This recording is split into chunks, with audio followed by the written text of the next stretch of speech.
今天的 Lightning Summary 大概是这样子。最重要的，加了所有内容它都不断的改变，因为网页开发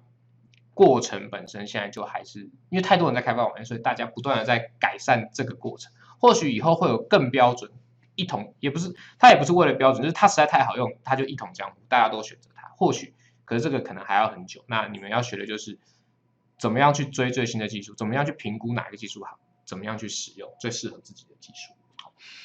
接下来是今天讲的，就是说我们需要很多新的语法，有一些像 HTML 写它都太旧了，它很久没有改，它也不太好改，它也改不太动。那我们要怎么样去支援一些更先进的概念？我们用的就是 preprocess， 用个比较轻量级的方法来做到这件事情。那至于要怎么选，太难了，想办法自己 try， 有太多 preprocess 可以用，你要自己选择适合你的。